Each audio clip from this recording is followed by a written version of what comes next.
أيها الذين آمنوا صلوا عليه وسلموا تسليما اللهم صل على سيدنا مولانا محمد وعلى آل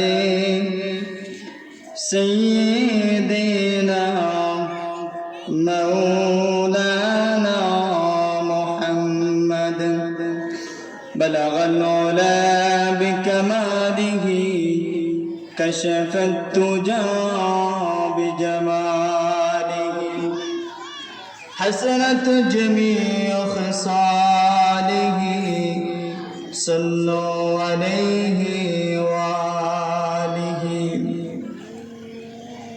সম্মানিত মাইকের আওয়াজ যেই পর্যন্ত যাচ্ছে সকলকে আমার অন্তরের অন্তরস্থল থেকে সকলকে জানাই আসসালামু আলাইকুম ওয়া রাহমাতুল্লাহ। হিলফুল ফুজুল সংঘ থেকে সংঘ কর্তৃক আয়োজিত তাফসিরুল কোরআন মাহফিল, তাফসির কোরআনুল মাহফিলে আজকে প্রধান অতিথি হিসাবে আজকের এই তাফসিরুল কোরআন মাহফিল অলঙ্কিত করবেন আন্তর্জাতিক খ্যাতি সম্পন্ন মুফাসসির কোরআন, বিশিষ্ট ইসলামী চিন্তাবিদ,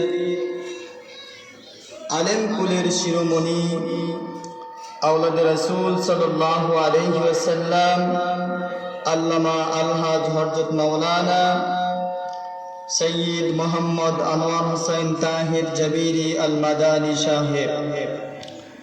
তিনি আমাদের সকলেরই মাথার মুকুট, সকলেরই পরিচিত মুখ, যার জন্য আমরা অপেক্ষমান। বিশেষ অতিথি হিসাবে আলোচনা পেশ করবেন আলহাজ হযরত মাওলানা খাজা মোহাম্মদ ওলিউল্লাহ সাহেব, পীর সাহেব, ইসলামপুর গাছতলা দরবার শরীফ, চাঁদপুর। প্রধান তাফসীর কারক আওলাদ রাসূল সাল্লাল্লাহু আলাইহি ওয়াসাল্লাম আলহাজ হযরত মাওলানা সৈয়দ মোহাম্মদ জাহিরউদ্দিন তাহের জাবিরি, খতিব ঐতিহাসিক তাহেরিয়া রচিম উদ্দিন ঈদগাহ ময়দান, হায়দরগঞ্জ, রায়পুর, লক্ষ্মীপুর। প্রধান আকর্ষণ সারা বাংলাদেশ আলোড়ন সৃষ্টিকারী সমুদ্র কণ্ঠস্বর দ্বিতীয় আজহারি নামে খ্যাত হযরত মাওলানা মুফতি বেলাল হোসেন হেলালি সাহেব, কুমিল্লা। বিশেষ তাফসীর কারক হযরত মাওলানা কারি হাবিবুল্লাহ বুলবুল MA, পীরজাদা সাজ্জাদিয়া দরবার শরীফ। আর আলোচনা পেশ করবেন মাওলানা সাইফুর রহমান আশরাফি, ভাইস প্রিন্সিপাল আল ফালাদি মাদ্রাসা।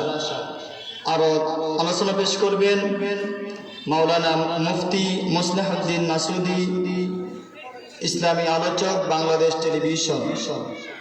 আরও তাফসীর পেশ করবেন বিভিন্ন উলামায়ে কেরাম।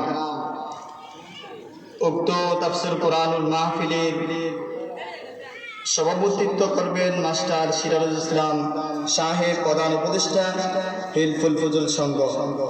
আজকে এই মাহফিলে উপস্থিত আছেন মাস্টার সিরাজুল ইসলাম সরদার সাহেব, যিনি অক্লান্ত পরিশ্রম করে এই সংগঠনের জন্য আজকে আমাদেরকে একটি আলোর মুখ দেখার সুযোগ করে দিয়েছেন। যারা এই সংগঠনের সাথে যুক্ত হয়ে এই সংগঠনের সাথে কাজ করে একটি সুফল, একটি আলোকিত মুখ আমাদের সামনে উপস্থাপন করেছেন, প্রত্যেককে জানাই হিলফুল ফুজুল সংগঠনের পক্ষ থেকে আন্তরিক শুভেচ্ছা ও অভিনন্দন। সম্মানিত উপস্থিতি, যে আল্লাহ সুবহানাহু ওয়া তাআলা প্রত্যেকটা মানুষকে দায়িত্বশীল হিসেবে প্রেরণ করেছেন, প্রত্যেকটা মানুষ দায়িত্বশীল। সেই দায়িত্বশীলতার দায়িত্ব থেকে এই সংগঠনের উদ্ভাবন, যাতে করে সমাজের অবহেলিত, সমাজের যেই সমস্ত মানুষগুলো সমাজের রাষ্ট্র থেকে সুযোগ সুবিধা থেকে বঞ্চিত, ওই সকল মানুষের পাশে সংগঠনের পক্ষ থেকে তাদের পাশে দাঁড়ানো যায়, তাদেরকে সাহায্য করা যায়। তারাও যে মানুষ, যে একটি কবিতা আছে, সবার সুখে হাসবো আমি, কাঁদবো সবার দুঃখে। যে আমরা যদি সবার সুখে সুখী হতে পারি, সবার দুঃখে যদি দুঃখী হতে পারি, তাহলে আমাদের সমাজটা একটি সুন্দর সমাজ হিসাবে আমরা প্রতিষ্ঠিত করতে পারবো, আমরা একটি সুন্দর সমাজ গঠন করতে পারবো। সেজন্য এই সংগঠনে যারা আমরা আছি,